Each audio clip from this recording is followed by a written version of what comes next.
whole question of people presenting information as true that in fact is not true. This is creating a crisis in the nature of truth. We have to recognize that knowledge, in a certain sense, is a product of institutional activities, verification. And this has been the notion of knowledge since at least the 18th century. If we think about society as a whole, technologies are at the center of most of our activities. We live so much of our lives online. And so ILS is very much thinking about intervening and thinking critically about the tools that we use every day. It's an interest in the technologies and techniques that reach back thousands of years and reach into the future with data science, machine learning, in developing knowledge.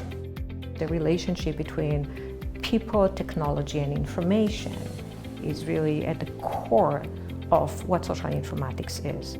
Analyzing social media communication is important for understanding the way that people get information off of the internet. When we think about how we organize data, right, all of this really impacts not only how we think about the world or how the world thinks about us, but it also impacts the way in which scientists do their work, for example, or politicians make their decisions. More and more, I think the solutions to today's problems, especially in terms of the internet and digitally mediated communication, those solutions necessarily involve both humanistic approaches and technological approaches. Here is like a merge for a computational approach and a social science approach and even politics study, and we merge together as the iSchool research environment. There's no other school that has the range from the preservation and organization of knowledge to its utilization to the technological infrastructures that make that possible towards the development of new knowledge. That gives the department great research power and ability to communicate with many different fields. It's a really exciting place right now to be, particularly because Indiana University as a whole is really thinking about how our documentary collections are the bedrock of a university, right? And we're investing a lot in our libraries, in our museums, right? In our cultural heritage institutions. We look at questions that have a significant implication to what's happening now in the world. Issues of identity, issues of diversity, issues of inclusion are not just a side issue for this department. They are intrinsic to the research.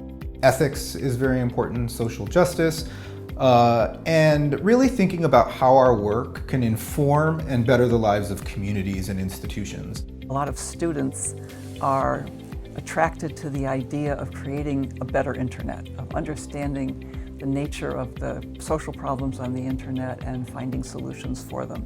My work has to do a lot with disinformation, misinformation, and deception when it comes to trolling. Some content can be inappropriate for young kids, right? So we want to create a safe reading environment. So we use like a reading behavior plus natural language processing method to detect if such content is appropriate or inappropriate for the kids. I work with global organizations to better understand how biodiversity data impacts the way we think about the study of the natural world, but also how data science and the way we use data influences scientific activity. What factors of music actually changed my mood? I decided to train machines to classify music moods. We are interested in the problems of technology in service to knowledge rather than knowledge in service to technology. We want to make information freer, and by doing so, right, we make our communities more informed, more educated. Many of the questions that we handle or we address has implication to our everyday life. I get to see the results of what I do, and I see how improvement in libraries improve communities in a very direct way. It can make people's lives better.